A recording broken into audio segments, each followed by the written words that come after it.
Groot FM 90.5. 10 minute oor 7 en is 'n Woensdag, wat beteken my Nini se gunsteling dag van die week, jou mense, my mense dag.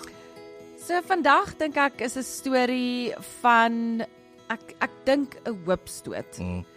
Ons gaan nog daarby uitkom, maar ek moet eers vir jou 'n bietjie agtergrond gee. Nico Botha is met 'n aggressiewe plaveisel-karsinoom, dis 'n tipe velkanker in sy gesigarea aan die linkerkant gediagnoseer.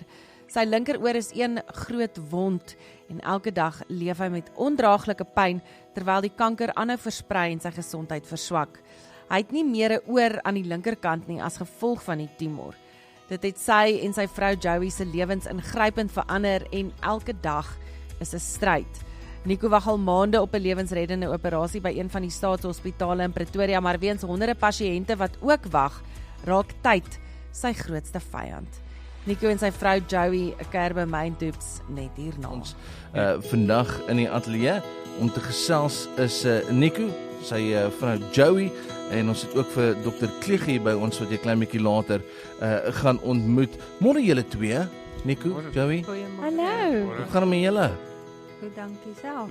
Hoor jy, kou daar buite, né? Baie. Ja, baie. Ja. Hoorie so Joey, vertel my bietjie, hoe lank is jy en Nico getroud en vertel ons van die tipe man wat Nico is? Ja, ons is nou 6 jaar getroud. Ja. Hy's eintlik 'n baie hardwerkende persoon en hy's baie liefdevol in dit, maar met die laaste tyd met sy kondisie het hy baie agteruit gegaan en hy kan sien hy sien baie ja. Goed, maar hy's 'n baie goeie man. Ja. So Nico, jy is toe nou vertel ons, wanneer is jy gediagnoseer en wat beteken dit? Man, ja, kyk, ek sit nou al, jy weet seker wat so om by wat 4 jaar met hierdie hele ding. 4 jaar. Ja, wat ons so iets wat op het kom, wat hy nou progress het. So ja, dit is nou maar SCC, dit is maar squamous cell carcinoma, die kanker. En so basies wat gebeur het is, die kanker het nou maar basies die hele oor maar gedestrooi, so daar is nie meer oor nie.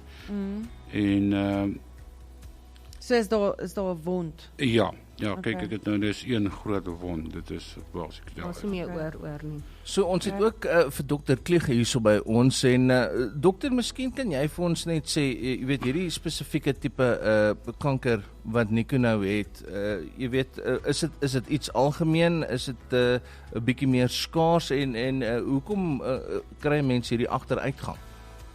Goeiemôre. Ja, ek dink die beginsel is ons noem dit 'n plaveisel-karsinoom. 'n Plaveisel-karsinoom is die mees algemeenste kanker wat ons kry in die kop en nek. Veral as dit kom van vel oorsprong. Nou in Nico se geval het dit sy oorsprong gehad van die vel. Klein kankertjie begin van waar die mees algemeenste rede daarvoor is sonblootstelling. Ek dink dit benadruk maar net weer eens hoe belangrik is dat ons sonroom gereeld moet aansmeer. Ons bly in 'n baie sonnige land en actually ons in Australië is een van die kontinente wat die mees algemeenste insidensie het van velkankers. En die probleem is, ongelukkig, indien mens niks daaraan doen nie, gaan dit net progressief groter en groter word. Vandag nog steeds is chirurgie die aangewese behandelingsmodaliteit. En ongelukkig het ons net nie vroeg genoeg by chirurgie gekom nie. Okay. So, Joey, hoe beïnvloed dit dan nou julle lewe? Dit is op die oomblik baie moeilik want hy is op medikasie op die oomblik. Hy moet elke 4 ure medikasie kry. Hy drein verskriklik die oor, so hy moet gereeld skoongemaak word. Hy moet 24 uur so kry. Sy gesig het al begin die een kant heeltemal die senuwees verloor. So hy kan nie meer soos werklik meer wees soos hy was nie. So dit is baie moeilik, ons kan nie sommer uitgaan of dit nie, want jy moet altyd die medikasie, nie drainage met ons weet, ons moet alles daar hê. So hy is meeste tyd lê hy maar en dit van die pyn. So dit klink vir my, jy versorg vir jou man. Ja, En ook dan jou skoonpa of jou pa? my pa. Jou pa. Okay, so jy werk nie. Nee, ek kan op die oomblik nie, want ons moet vir hulle albei versorg, ja. En my Okay. skoonpa is ook by die huis, so as daar iets met hom gebeur, dan moet ek hom ook help. Ja. En Nico, werk jy nog? Nee, ek is seker nou so 'n jaar wat ek nou heeltemal gedisable, weet wat ek nou basies gedisable is, kan ek dit so stel. Weens hierdie kondisie en ja, dit is wat ons eintlik so baie moeilik maak, want reeds deur omdat ek nie kan werk nie en ek was maar gewoonlik die eense broodwinger wat maar jy weet, en so daai gedeelte was vir my verskriklik. Nou dat ek nie meer daai kan doen nie, is dit bitter moeilik en nou weet nou is jy afhanklik van mense en hulp. So ja, dan gaan dit moeilik. Jy weet soos jou mediese medikasie wat alleenlik in 'n maand is wat ons is 'n verskriklike koste wat jy dra net op medikasie. En dan is dit nog al die ander goed in jou huishouding wat moet gesorg moet word, jou hele omstandighede van jou lewenstyl. Is nou aangetast deur hierdie hele ding.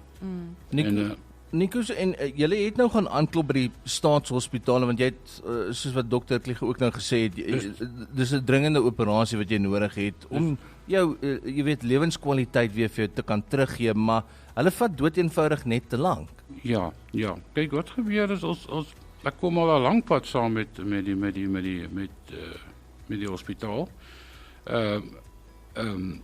So elke keer as jy maar gaan, dit is maar net op jy weet, dit is maar net of jy op 'n deurtjie mag gestop het waar daar maar omdat hulle stelsels so oorlaai is. Ja, daar is te veel mense wat hulp nodig het. Ja. So Nico, julle toe gegaan uiteindelik dink ek maar desperaatheid uit. Het julle toe nou uitgekom by dokter Kliege, né? Dis korrek, ja. So dokter, ons kan sien, verstaan en voel die pyn en ons hoor dit en jy sê 'n operasie is nodig. Daar is hoop dat wanneer hierdie operasie plaasvind, Nico weer 'n normale lewe kan hê, is ek reg? Ja, ek dink mens moet dit beter definieer want die probleem met kop en nek en veral kop en nek kankers is ons het altyd twee goed wat ons in gedagte moet hou. Die een is funksie en die ander is estetika. Okay. Nou in die spesifieke geval, ek bedoel, is 'n oor direk sigbaar. Ja. En soos Nico mooi verduidelik het, die oor is vernietig. Hy het ook tans ongelukkig reeds uitval van die senuwee wat ons die fasciale senuwee noem. Dis 'n baie belangrike senuwee wat ons hele gesig voorsien. Dit gee maar net 'n indruk van die omvang van die gewas en die tumor. Maar die lang van die kort is vir ons om daai te kan hanteer, moet jy chirurgies rondom dit kom. En as ons sê chirurgies rondom dit kom, praat ons van 'n sentimeter vry rand. So ons het 'n RT-skandering of soos in die ou dae het hulle gepraat van 'n CAT scan, ons het 'n RT-skandering gedoen en die RT-skandering het gewys hierdie is nog chirurgies hanteerbaar. Ek dink die belangrike ding is tyd is regtig nou teen die tyd waar ons nou is tyd nou nie meer ons vriend nie. Want die probleem is die oomblik as dit interkraniaal strek, met ander woorde dit begin brein se kant toe gaan, dan is dit onopereerbaar. Op die oomblik is dit nog opereerbaar en Nico gaan ons ook moet behandel met soos ons praat van multimodaliteit, so hy gaan bestraling na die tyd nodig hê om dit te beheer. Die realiteit is ons kan altyd funksie weer probeer terugkry na die tyd. Dit is natuurlik baie ver in die toekoms in terme van gehoor, afhangende van die omvang van die chirurgie, maar in terme van die stese kan ons vir 'n prostetiese oorweeg gee, wat ons dan spieelbeeld op die kontralaterale oor. Vanselfsprekend is die defek van so 'n ader is regtig groot defek en in chirurgie en medisyne werk dit so, ons het verskillende maniere om 'n gat toe te maak, maar hierdie gaan ons nie kan doen sonder die hulp van 'n plastiese en rekonstruktiewe chirurg by wyse van vryflappe. En die vryflappe beteken ons gaan haal weefsel elders in die liggaam, ons koppel dit weer in die nek aan bloedvate en dan is dit eintlik maar weer weefsel wat lewe en so kan ons dit drapeer dat dit weer mooi lyk.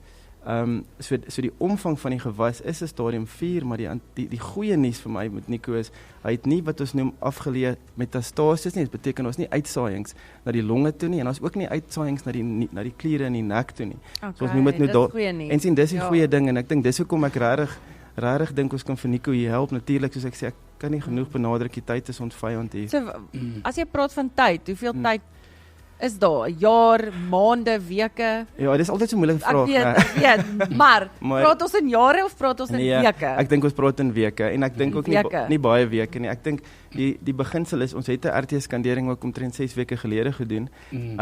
En op daai stadium was hy nog opereerbaar. Ek glo opreg dat dit nog opereerbaar is, maar as jy my moet vra, ek dink binne die volgende 3 tot 4 weke moet hy opereer word. Okay. So dit klink vir my tyd is nie aan ons kant as dit kom by Nico se situasie nie, maar die een ding wat nou hierso staan, ons het gehoor Joey, jy 2 mense vir wie jy moet sorg, Nico en dan nou jou pa, né? Ja.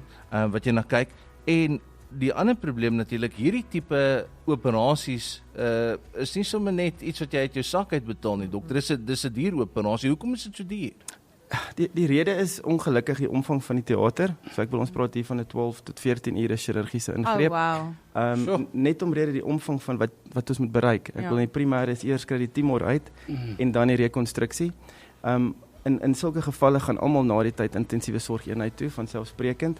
En ongelukkig is teatertyd duur en ongelukkig is chirurgiese ICU's is duur. Ja. So waarna kyk ons? Watse bedrag kyk ons na? Ja, so ek bedoel in terme van chirurgie, intensiewe sorgeenheid, postoperatiewe wondversorging, dit beteken sluit nou alles in pleisters wat saam met dit gepaard gaan. Is dit naby R1 miljoen. En ek dink die luisteraars gaan mees waarskynlik dink, maar dit is astronomies. Daar's mense wat nooit eers soveel geld in hulle lewe maak nie. Ja. Maar die realiteit is ongelukkig, hierdie is nie 'n klein operasie nie. Ja. Dus ek sê ek wil ons werk in 2 spanne. So gewoonlik het jy die chirurgiese ingreep en dan kom die plastiese en rekonstruktiewe chirurg en maak die defek toe. So jy kan nie begin om die defek toe te maak vir die primêre kanker nie uit is nie. En in hierdie geval gaan ons met benige reseksie ook doen. Beteken die gehoorkanaal moet verwyder word onder andere. Die kliere in die nek die vate in die nek moet voorberei word. En ons doen ook vriesnitte in teater. So vriesnitte beteken die patoloog kyk in teater, maak seker ons het skoon rande. En dan eers kan die plastiese en rekonstruktiewe chirurg begin. So ek sê en dan kom die nasorg en die herstel. Nou enige vryflap tipies het 'n kritiese periode van wat die vryflap kan probleme gee. Dit beteken dat bloedvoorsiening in daai flap kan doodgaan. So ek dink in kort as jy vir my vra hoekom is dit so duur? Ek dink die omvang. Die omvang. Okay, so ons kyk nou amper R1 miljoen.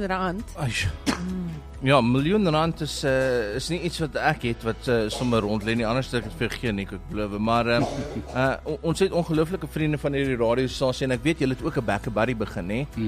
So ons sal 'n bietjie gesels daaroor. So Joey, ja, ons het nou gehoor wat sê Dr. Kliege en ek bedoel R1 miljoen, dit klink onbereikbaar, nê? Maar terselfdertyd het mense hoop, mense het geloof. En ons wil graag hê Nico moet beter wees. Hoe hou jy moed? Hoe hou julle moed? Hoe gaan julle vorentoe? Die maklikste om vir te antwoord is ons glo in die Here. Okay. Dis die maklikste, die Here hou ons staande op die oomblik. En Ja, ons gaan absoluut nie val. geloof. Dit is net die geloof in die Here wat ons staande hou op die oomblik. Wel gelukkig dien ons 'n God van wonderwerke. So as jy eers in hierdie studio instap, is jy deel van hierdie groot familie en ons het al baie wonderwerke sien gebeur, né? Ons sien dit daagliks. So ons is aan julle kant en ons bid saam met julle vir daai wonderwerk. Baie dankie. Partykeer om wonderwerke te laat gebeur, het mense nodig. En So netjie sê 'n vertrekspunt. 'n vertrekspunt. So Sunay het nou met mense gepraat. Sy praat met baie mense agter ons rug, agter julle rug, agter so. En daai R1 miljoen wat Dr. Kliege van gepraat het, kon al bietjie minder geword het as gevolg van diensverskaffers wat 'n bietjie verlaagde kostes gee. So klink vir my, sy e-mail quotes en dinge deur. Sy wheel and deal daai. Ja, staan ons net so oor die R700,000, Ja, nê? dis reg. So dit klink al definitief beter as R1 miljoen, nê? En dit het ons nodig sodat daai operasie ASAP kan voortgaan. En Dr. Kliege het nou vir ons gesê, jy weet, time is of the essence, want ons weet nie hoe aggressief is hierdie nie, ons weet nie hoe vinnig dit kan versprei na die brein toe, na die longe en so voort. So hoe gouer hierdie gebeur vir Nico, hoe beter sy kans op herstel en natuurlik hoe vinniger gaan hy weer kwaliteit lewe hê, wat hy weer kan werk en weer kan jy weet 'n bietjie verligting bring by die huis en al hierdie tipe goeder. So ons is baie dankbaar om jy weet ongelooflike vriende te hê van die radiostasies wat Nena gesê het en van daai sal jy nou hoor op baie van hierdie jou mense, my mense stories. Hulle Soul Rock Mining Services. Ek praat nou spesifiek van Stoffel Joubert hulle. En hulle het gehoor van die storie, so ek het met hulle gepraat en ons weet nou julle die Back and Buddy begin, nê? Maar dit gaan maar nog bietjie stadig daar. Ja, baie. En ons hoop regtig ons bid dit vandag dat hy gaan vinnig momentum optel, maar Soul Rock Mining Services Stoffel hulle wil solank R20,000 skenk vir julle. Baie dankie. Baie dankie. En dan Ecomed Medical, jy het Joey gesê Nico spandeer nog ons baie tyd in die bed, nê? As gevolg van die pyn en goed. So hulle wil vir jou 'n hospitaalbed gee, Nico, wat ek glo jou lewe bietjie makliker gaan maak en ook Joey se lewe. En dan ook natuurlik wat ons glo na die operasie, né, Dr. Kliege. En saam met die hospitaalbed skenk hulle ook R45,000. Baie dankie. So daai R700,000 is stadig besig om bietjie kleiner te word. Klein nappies, nee, hoe eet mense olifant? Klein nappies. En dan uit ons omgeerekening, en ons is so dankbaar om luisteraars te hê wat ons hart deel, en skenkings natuurlik van ons gemeenskap, wil ons 'n verdere R25,000 by hierdie vertrekpunt dan nou bysit om dit 'n totaal te maak van R100,000 wat ons solank wil sit na hierdie R700,000 se operasie toe. En dan ek kan net dink die onsekerheid en dan nog soos wat jy gesê het Nico, daar is nie eintlik 'n inkomste nie, dit is SASSA nê wat vir julle almal moet sorg. So Henny Stein daar van die Round Table gee 'n R5,000 Food Zone geskenkbewys. Net om so 'n bietjie verligting te bring en dan ook uit ons omgeerekening 'n R10,000 krydeniersware geskenkbewys. Net om so 'n paar weke verligting te bring. So Joey, maybe kan jy vir ons sê en vir die luisteraars, jy weet as hulle wil help en hulle wil by daai Back a Buddy uitkom, waarvoor soek hulle? Ons gaan ook natuurlik op ons sosiale media bladsye sal ons daai skakel deel met die luisteraars, maar is daar ietsie waarvoor hulle kan soek? Hy is onder Nico Skin Cancer wat ons op Back a Buddy gesit het. Okay. Ons sal ook op ons Groot FM sosiale media blaaie sal ons daai skakel dan nou deel vir die Back a Buddy. Time is of the essence met hierdie. Nico, ons bid en ons glo in geloof, ons weet dit, soos Nini sê, we've seen many miracles happen at this radio station. En ons weet, tyd is nie aan jou kant nie, tyd is nie aan ons kant nou nie. Die dokters is reg. Dr. Kliege, julle is ready. Staan by. Nee, ons wag om my sneller te trek. Wel, moet nie sneller trek, jy slyp die messies. Asseblief. Dit is wat ons nodig het. Maar ek weet en ons bid dit elke liewe dag is ons weet dinge gaan gebeur soos wat dit moet en vandag se storie het by die regte ore uitgekom, die regte mense. En kort voor lank weet ek, julle gaan ons laat weet en sê, hierdie Back a Buddy het ontplof. Let's do this thing. Ja. En dan gaan Dr. Kliege sê, let's pull the trigger, soos wat die trigger happy dokter nou sê. Ja, so net oor die R700,000 wat ons nodig het, julle staan al klaar net so oor die R100,000 as gevolg van daai bietjie wat reeds in die Back a Buddy is. So hy moet nou klim. En dan natuurlik moet die mense ook dankie sê vir al die mediese wat gaan betrokke wees, wat gesê het, weet wat, ons is bereid om ons eie fondse te sny, ons eie bedrag te vereffen, want ons wil graag vir Nico help. So dankie natuurlik aan julle almal. Ons kan nie wag om goeie nuus te deel raak in hierdie storie en ons bid dit oor julle Nico. En dankie dat julle so weerloos was, dat julle julle storie met ons kom deel het. Ek weet dit is nie altyd maklik of lekker nie, maar ons waardeer dit regtig dat julle tyd gevat het en hier in die ateljee was saam met my en nie vandag. Dankie, dit is 'n voorreg gewees. Dokter, moet jy nou nie iemand plat trek, baie triggers pool daar so op baie bed, hoor jy? Nee, ek sop pad. Thanks Doopie. Ons waardeer dit dat julle hier so was, as ons jou mense vir vandag.